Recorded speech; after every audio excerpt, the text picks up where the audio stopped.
Hello friends, आप सभी का स्वागत है ऑनलाइन गुरुजी क्लासेस में। मेरा नाम है ब्रजमोहन जोशी। तो दोस्तों, आज मैं आपके सामने आरआरबी एनटीपीसी के लिए 30 बहुत इम्पॉर्टेंट क्वेश्चंस लेके आया हूँ। और आज के जो क्वेश्चंस हैं उनका पूरा का पूरा जो रिलेशन है वो कोरोना यानी कि कोविड-19 से है। यानी कि कोविड क्योंकि एक इम्पॉर्टेंट टॉपिक है आपके एग्ज़ाम में, तो हम कोविड से रिलेटेड जो भी इंफॉर्मेशन है इन 30 क्वेश्चंस में आपके सामने लेके आए हैं। तो उम्मीद करता हूँ कि आपको ये लेक्चर पसंद आएगा और लेक्चर के साथ बने रहें, क्योंकि यहाँ पर मैं आंसर्स के साथ साथ कुछ इम्पॉर्टेंट एक्सप्लेनेशंस भी दूंगा। तो वो आपके एग्ज़ाम के लिए काफ़ी इम्पॉर्टेंट रहेगा। तो एक्सप्लेनेशन के साथ अगर आप सुनेंगे तो आपको ईजी भी वो रहेगा। तो चलिए हम लोग शुरू करते हैं। काफ़ी इजी क्वेश्चन से हम लोग शुरू करेंगे, उसके बाद धीरे धीरे हम लोग अपना लेवल बढ़ाएंगे। तो पहला क्वेश्चन बहुत आसान है। कोविड-19 क्या है? यानी कि कोविड-19 जो वायरस है वो कौन सा वायरस है, क्या है वो? तो पहला ऑप्शन है आरएनए वायरस, दूसरा ऑप्शन है डीएनए वायरस, तीसरा ऑप्शन है ए और बी दोनों यानी कि डीएनए और आरएनए दोनों, और चौथा ऑप्शन है इनमें से कोई नहीं। तो ये तो बहुत इजी क्वेश्चन है, आप सभी लोगों को पता है कि जो कोविड-19 है वो एक आरएनए वायरस होता है। तो इसका आंसर होगा ए। तो दोस्तों, जो वायरसेस होते हैं वो उनका जो जेनेटिक मटेरियल होता है यानी कि जो उनका आनुवंशिक पदार्थ होता है वो डीएनए भी होता है और आरएनए भी होता है। लेकिन जो नोवल कोरोना वायरस है, कोविड-19 का जो वायरस है, उसका जो जेनेटिक मटेरियल यानी कि जो आनुवंशिक जो उसका पदार्थ है वो आरएनए है। तो इसका आंसर होगा ए। तो ये तो काफ़ी इजी क्वेश्चन था, तो सब लोगों को ये आई होप पहले से पता हो। अब देखिए थोड़ा थोड़ा हम लोग लेवल बढ़ाते हैं। अब आइए सेकंड क्वेश्चन की तरफ। सेकंड क्वेश्चन बोलता है, निम्न में से कौन सी संस्था रोगाणुओं का नामकरण करती है? Which of the following organisations determine the names of pathogens? अब देखिए, जैसे सार्स एक वायरस था, उसी तरह से नोबल कोरोना वायरस, कोविड एक वायरस है, ठीक है ना। यानी कि कोरोना एक वायरस है, उससे होने वाली जो डिजीज़ है उसको हम लोग कोविड बोलते हैं। तो इसके लिए कौन कौन सी मतलब कौन सी ऐसी संस्था है जो इनका नामकरण करती है? तो पहला ऑप्शन है WHO यानी कि विश्व स्वास्थ्य संगठन, दूसरा ऑप्शन है ICTV। अब मैंने यहाँ पे इसका शॉर्ट फॉर्म जानबूझ के लिखा है ताकि आप इसको नोट कर सकें। ICTV का फुल फॉर्म होता है international committee on taxonomy of virus. तीसरा ऑप्शन है ICD यानी कि इंटरनेशनल क्लासिफिकेशन ऑफ डिजीजेस, और चौथा ऑप्शन है दोनों ICTV और ICD। तो यहाँ पर बच्चे कंफ्यूज क्या करते हैं कि WHO जो है वो रोगाणुओं का नामकरण करती है। WHO के बहुत सारे फंक्शन हैं, लेकिन WHO के अंदर एक स्पेशल बॉडी है जिसका नाम है ICD यानी कि international classification of diseases. Clear? तो आंसर इसका सी नहीं होगा, इसका आंसर होगा डी, यानी कि ये दोनों संस्थाएं मिलकर करती हैं। International committee on taxonomy of virus ICTV और ICD, ये दोनों संस्थाएं मिलकर रोगाणुओं का नामकरण करती है। जैसे कि बैक्टीरिया, वायरस, मुख्यतः इसके अंदर वायरस ही है। जो ICTV है यानी कि international committee on taxonomy of virus, इसको हिंदी में भी यही पढ़ेंगे, ये वायरस का ही नॉमेनक्लेचर से रिलेटेड है। और उसके बाद जो बीमारियां हैं उनका वर्गीकरण इंटरनेशनल क्लासिफिकेशन ऑफ डिजीजेस से आपका WHO करता है। तो इसका आंसर होगा डी, ICTV और ICD। ठीक है ना। तो काफ़ी अच्छा क्वेश्चन था, तो आई होप आप लोग इसको याद रखेंगे। और मैं आपको ये भी बता दूं कि इसमें जो ICTV है इसका गठन 1966 यानी कि 1966 में हुआ। तो again it is very important for your exam. तो अब बढ़ते हैं हम लोग हमारे थर्ड क्वेश्चन की तरफ। थर्ड क्वेश्चन भी बड़ा इजी है। The first Covid hospital in India was established in which of the following cities? Bharat का पहला कोविड अस्पताल निम्न में से किस शहर में स्थापित किया गया? तो ये बड़ा आसान है, इसका आंसर होगा बी, भुवनेश्वर। तो आई होप ये सबको पता होगा, ये भी काफ़ी इजी क्वेश्चन था। धीरे धीरे हम लोग लेवल बढ़ाएंगे। मैंने यहाँ पे आंसर मार्क नहीं किए जानबूझ के, ताकि आप लिखें और इंगेज रहें लेक्चर के साथ। चलिए अब आते हैं चौथे क्वेश्चन में। क्लियर है कि नहीं है? चौथा क्वेश्चन है कि विच of the following organisations developed the Aarogya Setu application? यानी कि किस संस्था के द्वारा आरोग्य सेतु मोबाइल एप्लीकेशन बनाया गया? तो पहला उत्तर है IIT कानपुर, दूसरा ऑप्शन है आईआईटी बॉम्बे, तीसरा है आईआईटी दिल्ली और चौथा है इनमें से कोई नहीं। तो इसका आंसर होगा इनमें से कोई नहीं, क्योंकि आरोग्य सेतु ऐप बनाया है नेशनल इंफॉर्मेटिक्स सेंटर यानी कि एनआईसी, जो कि ministry of electronics and communication के अंदर आता है, यानी कि इलेक्ट्रॉनिक और दूरसंचार जो मंत्रालय है उसके अंतर्गत एनआईसी आता है, नेशनल इंफॉर्मेटिक्स सेंटर। उसके द्वारा आरोग्य सेतु एप्लीकेशन बनाई गई है। तो याद रखना, थोड़ी सी और जानकारी देता हूं कि 2 अप्रैल 2020 को Aarogya Setu application, mobile application को लॉन्च किया गया और ये 11 भाषाओं में ये काम करती है। ठीक है ना। तो आरोग्य सेतु, अगर आपके आसपास कोई भी कोरोना का मरीज है जो कि रिकॉर्डेड है, दर्ज है, तो ये आपको अलर्ट कर देती है। ये ब्लूटूथ के माध्यम से ये मोबाइल एप्लीकेशन काम करती है और ये ओपन सोर्स है। ओपन सोर्स मतलब इस एप्लीकेशन की जो भी आपका कोड है उसको कोई भी देख सकता है और इससे आपकी प्राइवेसी के ऊपर कोई फर्क नहीं पड़ेगा। ठीक है ना। तो आई होप यहाँ तक आपको समझ में आ गया होगा। तो ये भी काफ़ी अच्छा क्वेश्चन था। क्लियर। नेक्स्ट क्वेश्चन है, डब्ल्यूएचओ द्वारा कोविड-19 को लोक स्वास्थ्य आपातकाल कब घोषित किया गया, यानी कि किस डेट को वर्ल्ड हेल्थ ऑर्गेनाइजेशन ने कोविड-19 को पब्लिक हेल्थ इमरजेंसी डिक्लेयर किया। यानी कि डब्ल्यूएचओ डिक्लेयर्ड कोविड-19 एज पब्लिक हेल्थ इमरजेंसी। बहुत इंपॉर्टेंट क्वेश्चन है। पहला ऑप्शन है 25 फरवरी 2020, दूसरा है 30 जनवरी 2020, तीसरा है 21 मार्च 2020 और चौथा है 2 जनवरी 2020। क्लियर है कि नहीं है। तो इसको अगर आपको आंसर नहीं आता है तो आप इसको मतलब थोड़ा सा लॉजिक भी लगा सकते हैं कि इसमें से सबसे जल्दी, मतलब खैर मैंने 2 ऑप्शन दिए हुए हैं, एक तो फरवरी और मार्च। फरवरी और मार्च तो काफ़ी लेट हो गया था। ठीक है ना। तो जाहिर सी बात है जनवरी से ही डब्ल्यूएचओ ने शुरू किया होगा, तो यहाँ पर आप जनवरी तक तो पहुँच जाएंगे, लेकिन यहाँ पर मैंने जनवरी के भी 2 ऑप्शन दिए हैं। तो इसका सही उत्तर होगा बी, यानी कि 30 जनवरी 2020 को जो है वो डब्ल्यूएचओ ने इसको जो है पब्लिक हेल्थ इमरजेंसी घोषित किया। तो क्वेश्चन नंबर 5 का आंसर होगा बी, यानी कि 30 जनवरी 2020। अच्छा क्वेश्चन है। अगला question, epidemic diseases act was passed on, यानी कि महामारी अधिनियम कब पारित किया गया था। बहुत ही बढ़िया ये क्वेश्चन है। ठीक है ना। पहला ऑप्शन है 4 फरवरी 1898, यानी कि 4 फरवरी 1898। दूसरा है 2 मार्च 1897। तीसरा है 4 जून 1897 और चौथा है नन ऑफ दीज, यानी कि इनमें से कोई नहीं। तो मैंने इसका जो आंसर होगा वो होगा डी, इनमें से कोई नहीं। ये मैंने जानबूझ के इसको ऐसा किया है ताकि आपको डेट आप लिखो। तो इसकी जो सही डेट है वो है 4 फरवरी 1897, जब अंग्रेजों ने यह अधिनियम पारित किया था जब पूना में प्लेग फैला था महाराष्ट्र में। तो तब वहाँ पर लोगों को क्वारंटीन करने के लिए अधिनियम पारित किया गया था। तो काफ़ी ये न्यूज़ में रहा, क्योंकि काफ़ी राज्य सरकारों ने इस कानून को इसका पालन किया, यानी कि इसको जारी किया, इसको लागू किया लॉकडाउन के दौरान। तो इसका आंसर होगा 4 फरवरी 1897। लिख लो, क्योंकि इसका आंसर यहाँ पर है डी। करेक्ट आंसर है इसका 4 फरवरी 1897। तो इसका पूरा नाम जो है वो है महामारी अधिनियम 1897। बहुत बढ़िया क्वेश्चन है, काफ़ी इंपॉर्टेंट क्वेश्चन है, याद रखिए। ऐसे क्वेश्चन आप देख लीजिए, आपको पूरे यूट्यूब में कहीं पर नहीं मिलेंगे। बहुत रिसर्च करके हम लोग ये क्वेश्चन बना के लेके आए हैं और मैं अब हर सब्जेक्ट के और करंट अफेयर्स के इस तरह से क्वेश्चंस आपके सामने लेके आऊँगा, और थ्योरी तो मैं पढ़ा ही रहा हूँ। चलिए अब आते हैं हमारे 7th क्वेश्चन में। आरोग्य सेतु का पुराना नाम क्या था, यानी कि आरोग्य सेतु को पहले क्या कहा जाता था। तो इसका बहुत सिंपल आंसर है, इसको बोला जाता था कोरोना कवच। ये ए ऑप्शन होगा इसका, मैं डिस्कस नहीं करूँगा। ठीक है ना। इसका आंसर होगा कोरोना कवच। अच्छा क्वेश्चन है। अब देखिए बहुत बढ़िया क्वेश्चन आ रहा है, which of the following is an important constituent of hand sanitiser. निम्न में से हैंड सैनिटाइजर का प्रमुख घटक क्या है। पहला है आइसोप्रोपाइल अल्कोहल, दूसरा है इथेनॉल, तीसरा है बोथ ए एंड बी, यानी कि दोनों ए और बी, और चौथा है नन, इनमें से कोई नहीं।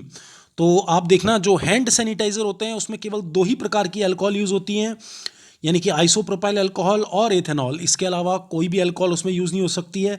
तो इसका आंसर होगा सी, ए और बी दोनों। काफ़ी अच्छा क्वेश्चन है, बहुत इंपॉर्टेंट क्वेश्चन है, तो इसको आप जरूर याद रखिएगा। अब आते हैं हम लोग अपने 9th क्वेश्चन में। बहुत अच्छा क्वेश्चन है। पहले मैं हिंदी में पढ़ देता हूँ। निम्न में से किसे 22 मार्च 2020 को विश्व स्वास्थ्य संगठन यानी कि WHO की कार्यकारिणी परिषद का अध्यक्ष बनाया गया? Who amongst the following has been appointed as the chairman of executive board of WHO on 22 March 2020? तो ये देखिए, एक ही उसमें मैंने 3-4 क्वेश्चन मतलब यहाँ पर बन गए। एक तो आपका नाम हो जाएगा, दूसरा वो डेट भी पूछ सकता है, उनका कोई भरोसा नहीं है। तो इसके जो ऑप्शन है, पहला है डॉक्टर नरेश त्रेहान, दूसरे हैं डॉक्टर हर्षवर्धन, तीसरे हैं डॉक्टर कपिल कुमार और चौथे हैं डॉक्टर असीम नंदा। तो ये आप लोगों को पता ही होगा, बहुत इजी क्वेश्चन है और इसका आंसर है बी यानी कि डॉक्टर हर्षवर्धन। अच्छा सवाल है। अब आते हैं हमारे 10वें सवाल की तरफ। The covid vaccine made by Russia, जिसका नाम है Gam covid vac, is known as, यानी कि रूस द्वारा निर्मित covid vaccine Gam covid vac को किस नाम से जाना जाता है? आपके ऑप्शन है स्पुतनिक 2, स्पुतनिक 3, स्पुतनिक 4 और स्पुतनिक 5। स्पुतनिक तक तो सबको पता है, लेकिन इसका जो करेक्ट आंसर होगा वो होगा डी, स्पुतनिक 5। इसके ऊपर हमने एक बहुत डिटेल लेक्चर बनाया हुआ है, आप जाके उसको देख सकते हैं हमारे चैनल पे। तो इसका आंसर होगा डी यानी कि स्पुतनिक 5। बहुत बढ़िया क्वेश्चन। अगला सवाल आपकी स्क्रीन पे, भारत में निम्न में से किन कानून या कानूनों के तहत कोविड महामारी के दौरान देशव्यापी लॉकडाउन की घोषणा की गई? Under which of the following acts the nation wide lockdown in India was announced during covid pandemic, यानी कि कौन कौन से वो कानून थे जिनके तहत लॉकडाउन की घोषणा की गई? तो पहला है डिजास्टर मैनेजमेंट एक्ट 2005 यानी कि आपदा प्रबंधन कानून 2005। दूसरा है महामारी कानून 1897 यानी कि एपिडेमिक डिजीज एक्ट 1897। तीसरा ऑप्शन है ए और बी दोनों, और चौथा ऑप्शन है इनमें से कोई नहीं। तो इसको गैस करना बड़ा आसान है। ये दोनों कानून पहले और दूसरे यानी कि डिजास्टर मैनेजमेंट एक्ट 2005 और एपिडेमिक डिजीज एक्ट 1897, इन दोनों के अंतर्गत ही, इनको मिलाकर ही लॉकडाउन की घोषणा की गई थी। तो उसका सही आंसर होगा सी यानी कि ए और बी दोनों। तो आई होप आपको मजा आ रहा होगा इन क्वेश्चंस को करने में। तो सुनते रहें आराम आराम से और लिखते रहें, ठीक है ना। तो चलिए अब बढ़ते हैं अगले क्वेश्चन की तरफ। क्वेश्चन नंबर 12, N95 क्या है? बहुत बढ़िया क्वेश्चन। N95 क्या है? पहला ऑप्शन है मास्क, दूसरा है रेस्पिरेटर, तीसरा ऑप्शन है ए और बी दोनों, और चौथा ऑप्शन है वेंटिलेटर।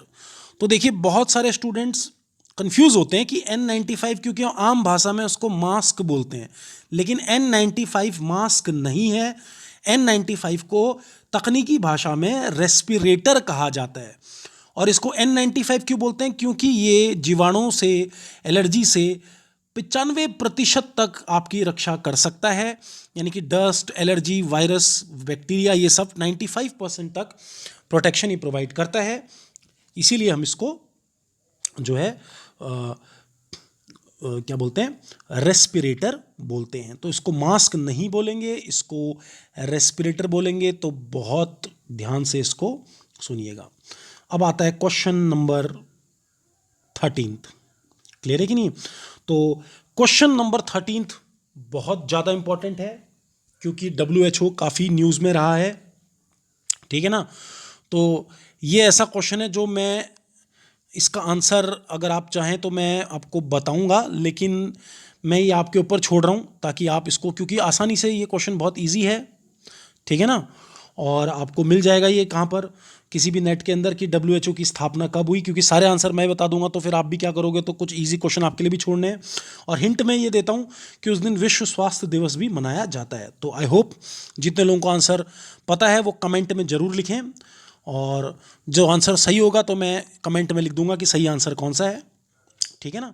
तो यहाँ तक आपको ये समझ में आ जाएगा। चलिए अगला question, who is the director general of WHO, यानी कि WHO के डायरेक्टर जनरल कौन है? तो पहले है सौम्या स्वामीनारायणन। तो सौम्या स्वामीनारायणन इंपॉर्टेंट है, ये WHO के डायरेक्टर नहीं है, लेकिन ये आपकी जो डेप्यूटी डायरेक्टर हैं उसके अंदर आती हैं। तो इसका मैं सही आंसर आपको बताता हूँ, इसका आंसर है सी यानी कि टेड्रोस सैडेनॉन, ठीक है ना। तो WHO के डायरेक्टर जनरल हैं टेड्रोस सैडेनॉन। और सौम्या स्वामीनारायण के बारे में भी आप पढ़ सकते हैं, इंपॉर्टेंट है क्योंकि इंडिया की हैं। अगला question, in which year Indian fund research association IFRA was re established as Indian council of medical research. तो क्वेश्चन हिंदी में पढ़ रहा हूं कि किस वर्ष Indian fund research association IFRA को Indian council of medical research ICMR के नाम से पुनः स्थापित किया गया।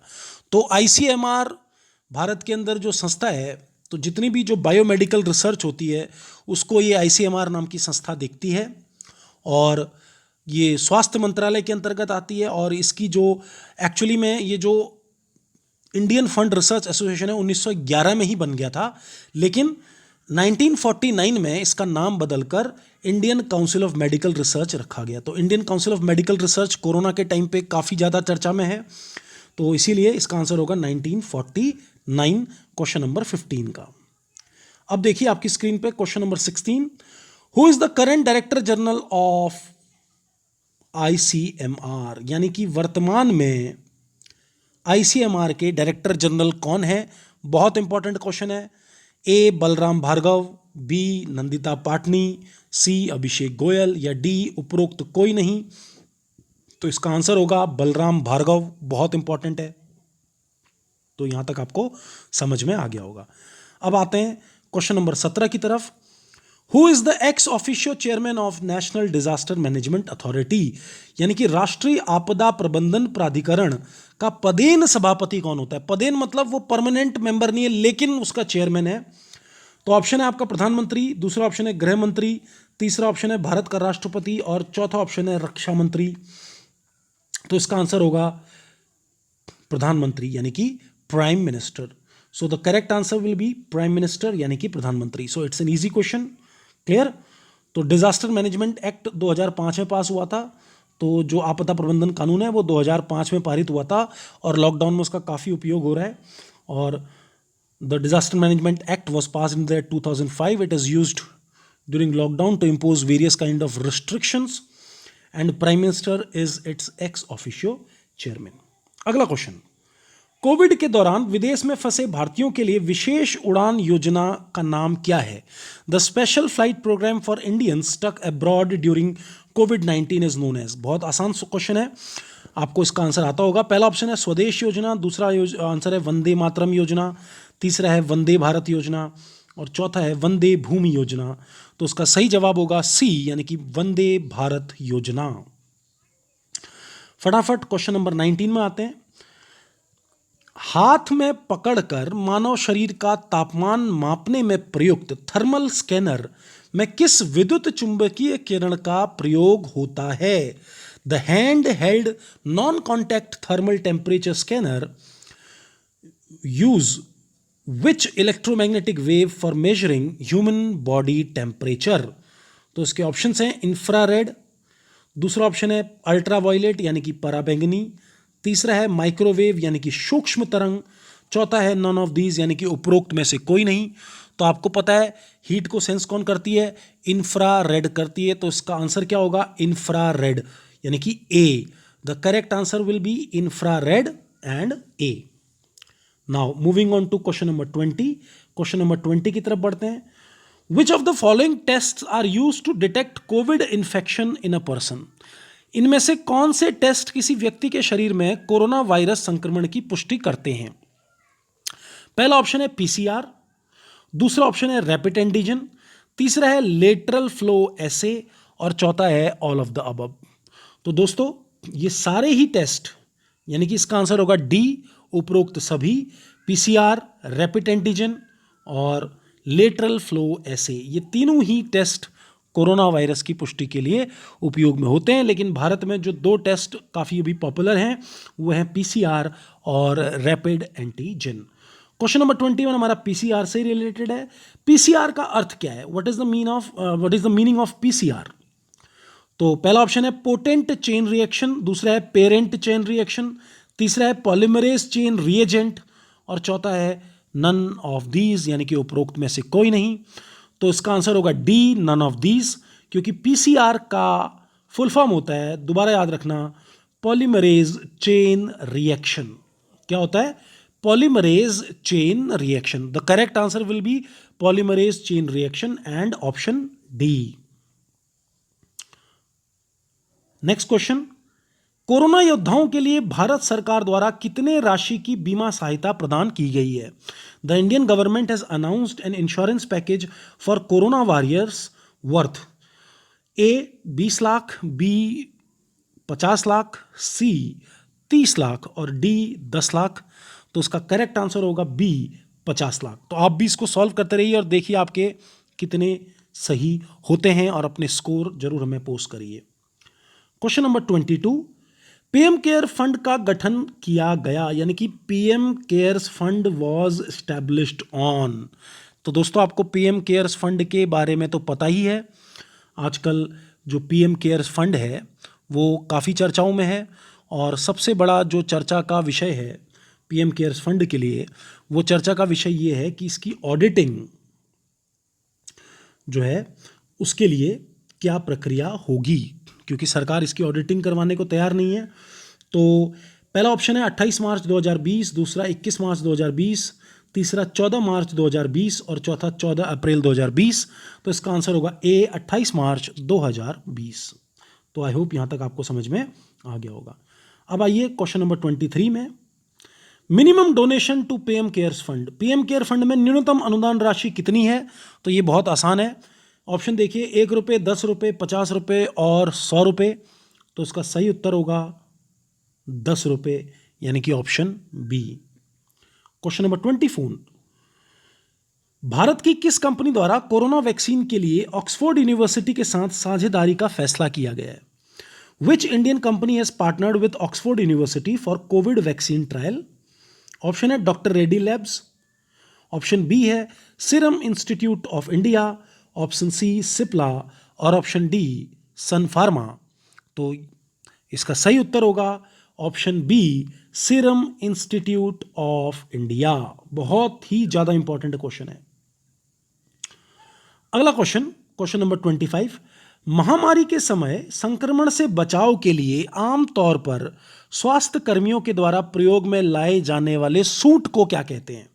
The protection suit used generally by health workers during any pandemic to protect them from infection is known as. तो पूरी किट को तो पीपी किट कहते हैं, लेकिन उस सूट का नाम क्या है? पहला ऑप्शन है जी सूट, दूसरा ऑप्शन है N999 सूट, तीसरा ऑप्शन है हैजमेट सूट और चौथा ऑप्शन है उपरोक्त सभी। तो इसका आंसर होगा C. The answer will be C, hazmat suit. Hazmat मतलब होता है हजार्डस मटेरियल सूट। तो यही जो है स्वास्थ्य कर्मियों के द्वारा पहना जाता है, कोरोना के टाइम पे यही पहना गया था, इसको हैजमेट सूट बोलते हैं। आंसर होगा सी।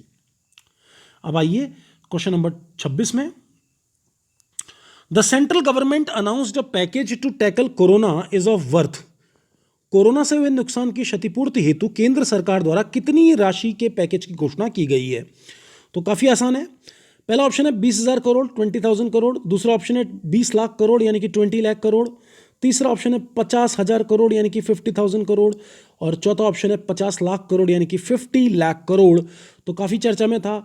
इसका सही आंसर होगा B. The correct answer will be B, 20 lakh crore. चलिए आगे बढ़ते हैं।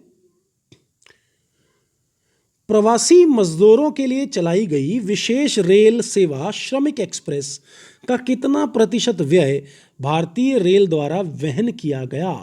How much percent expenditure was incurred by Indian railways to run special trains called Shramik Express for migrant workers? पहला ऑप्शन है ए 90%, बी 85%, सी 70% या डी 75%। तो इसका आंसर होगा बी 85%, यानी कि the correct answer will be B 85%। अच्छा क्वेश्चन है, रेलवे से आप तैयारी कर रहे हैं रेलवे की तो पूछ सकता है। ये देखिए बहुत इंपॉर्टेंट क्वेश्चन है। ग्रामीण क्षेत्रों के लिए भारत की पहली मोबाइल लैब जो कोरोना परीक्षण के लिए बनाई गई है उसका नाम क्या है? The first Indian mobile lab for Covid testing in rural areas. Option है एम लैब, आई लैब, एच लैब या आर लैब। ठीक है ना? तो इसका आंसर होगा बी, यानी कि आई लैब। काफी अच्छा क्वेश्चन है, याद रखना इसको। ठीक है। क्वेश्चन नंबर 29, ये भी बहुत इंपॉर्टेंट है। The first covid case in India was reported on. Bharat का पहला कोरोना जो केस है वो कब दर्ज हुआ, यानी कि कब वो रिपोर्ट हुआ?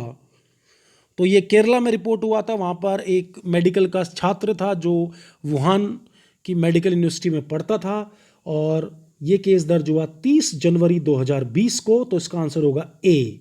बाकी ऑप्शंस भी आप देख सकते हैं, लेकिन पहला आंसर, क्योंकि मैं ऑप्शन वाइज नहीं बोल रहा हूँ कि ऐसे बोलूँ ए बी सी डी, सीधे आंसर बता रहा हूँ 30 जनवरी 2020। The final answer will B 30 जनवरी 2020। और अब हम अपने आते हैं लास्ट क्वेश्चन की तरफ, जो कि बहुत ही बढ़िया क्वेश्चन है, ठीक है ना। तो इसमें मैंने ऑप्शन नहीं बनाए ए बी सी डी करके, शायद कुछ गड़बड़ हो गई। चलिए, तो क्वेश्चन क्या है, दवा कंपनी ग्लेनमार्क द्वारा निर्मित दवा जो कि कोविड-19 के प्रारंभिक मामलों में कुछ हद तक कारगर है, उसका नाम क्या है, ठीक है ना। तो ग्लेनमार्क मींस, अब इसमें थोड़ा सा, हाँ, the drug launched by pharma company Glenmark which is effective against mild cases of covid is. तो ए है फेविफ्लू, बी फेविफार, सी ऑप्शन है कोवीफ्लू, ठीक है ना। और एक्चुअली इसमें पहला ऑप्शन है फेविफ्लू, दूसरा मैंने थोड़ा गड़बड़ हो गया, उसका नाम है ग्लेनफ्लू, तीसरा ऑप्शन फेविफार, और चौथा ऑप्शन है कोवीफ्लू। तो उसका जो करेक्ट आंसर होगा वो फर्स्ट वाला होगा, फेविफ्लू। तो आई होप आपको ये क्वेश्चंस पसंद आए होंगे। तो ऐसे हम लोग आपके लिए डेली डेली क्वेश्चंस लाते रहेंगे, जो कि करंट और स्टैटिक पोर्शन से रिलेटेड रहेंगे, ठीक है ना। और हमने अपने बायोलॉजी के लेक्चर्स 60% लेक्चर कवर कर लिए, तो वो लेक्चर्स भी आपके सामने आते रहेंगे, और इन क्वेश्चंस के थ्रू भी आपको मदद होती रहेगी, ठीक है ना। तो हम लोग ज़्यादा क्वेश्चन ना देके बहुत ही इंपॉर्टेंट क्वालिटी क्वेश्चंस आपके लिए चुन के लाएंगे, ताकि आपको एग्जामिनेशन के अंदर फ़ायदा हो। तो आई होप आपको ये लेक्चर पसंद आया होगा। अपने स्कोर आप कमेंट जरूर करें, और मिलते हैं आपको कल अगली इस तरह की मिनी क्वेश्चन सीरीज़ के साथ। Thank you, thanks a lot.